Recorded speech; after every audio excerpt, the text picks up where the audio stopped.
बचपन में हम सभी ने दादा दादी, नाना नानी और स्कूल के शिक्षकों से महाभारत के बारे में सुना है और सबसे ज्यादा हमने महाभारत की किताबों से महाभारत को जाना है। फिर भी महाभारत में इतने रहस्य छुपे हैं कि अभी भी हम उसकी घटना, संबंध और ज्ञान विज्ञान के रहस्यों से अनजान हैं।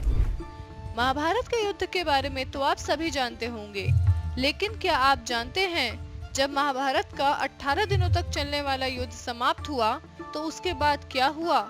कौन बना राजा और कितने दिनों तक चला राज्य और उसके बाद की कहानी क्या है? दरअसल महाभारत की कहानी युद्ध के बाद समाप्त नहीं होती है। असल में महाभारत की कहानी तो युद्ध के बाद ही शुरू होती है। क्यों युद्धवंशियों के नाश का शाप दिया गया?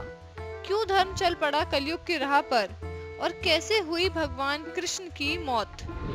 आइए जानते हैं आखिर क्या हुआ था महाभारत के बाद। स्वागत है आपका हमारे YouTube channel the divine tales में। चैनल को सब्सक्राइब करें और साथ ही साथ इस वीडियो को लाइक और शेयर करना ना भूलें। पूरे 18 दिनों तक भीषण रक्तपात का गवाह बनने वाला महाभारत युद्ध जब समाप्त हुआ तो परिणाम पांडवों की जीत के रूप में सामने आया। युधिष्ठिर को हस्तिनापुर का राज्य घोषित किया गया और युधिष्ठिर के नेतृत्व में पांडवों का राज पूरे 36 साल तक चला। महाभारत युद्ध की समाप्ति के बाद जब युधिष्ठिर का राज तिलक हो रहा था, तब कौरवों की माता गांधारी ने महाभारत युद्ध के लिए श्री कृष्ण को दोषी ठहराते हुए शाप दिया कि जिस प्रकार कौरवों के वंश का नाश हुआ है, ठीक उसी प्रकार यदुवंश का भी नाश होगा। गांधारी के अनुसार भगवान कृष्ण के पास युद्ध को रोकने की दिव्य शक्ति थी और किसी एक पक्ष में जाने का विकल्प। जब बेटों को खोने के गम में गांधारी ने श्राप दे दिया तो भगवान श्री कृष्ण भी उसे टाल न सके। गांधारी के दिए श्रापों का असर अब यादवों पर होने लगा। श्राप के चलते श्री कृष्ण की द्वारका की हालत बिगड़ने लगी। हालात संभालने के लिए श्री कृष्ण अपने सारे यादव कुल को प्रभास ले गए, लेकिन वह भी हिंसा से पीछा नहीं छूटा। स्थिति ऐसी हो गई कि पूरा यादव कुल एक दूसरे के खून का प्यासा हो गया और बात वहां तक पहुंच गई जब उन्होंने पूरी नस्ल का ही संहार कर डाला। इस नरसंहार में सिर्फ भगवान कृष्ण, बलराम, दरुका और वभु ही बच पाए थे। प्रभास नरसंहार के बाद भगवान कृष्ण ने वन में जाकर ध्यानमग्न होने का निर्णय लिया।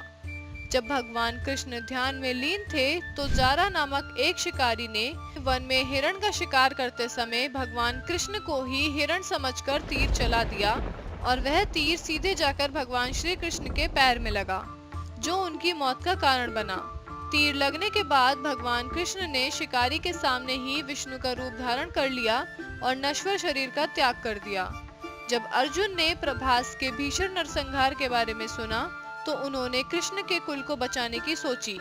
जब द्वारका जलमग्न हो रहा था तो अर्जुन ने बुजुर्गों, महिलाओं और बच्चों को इंद्रप्रस्थ ले जाने का काम किया।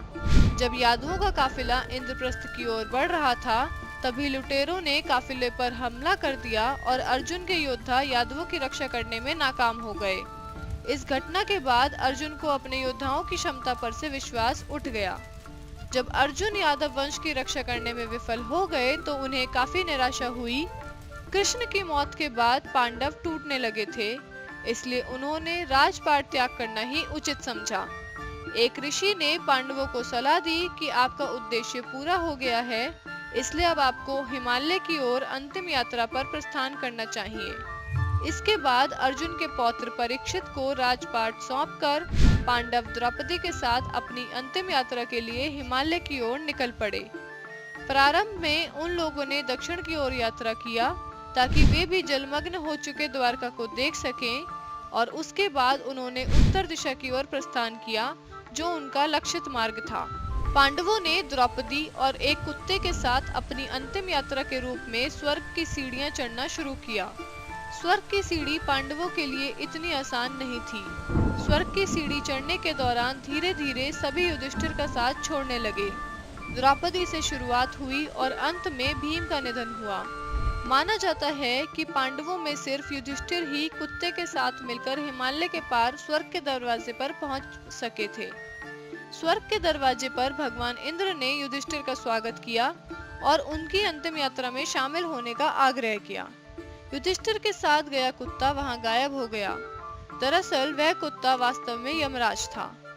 उन्होंने युधिष्ठिर की काफी प्रशंसा की और यमराज कुत्ते का रूप छोड़ अपने असली रूप में आ गया।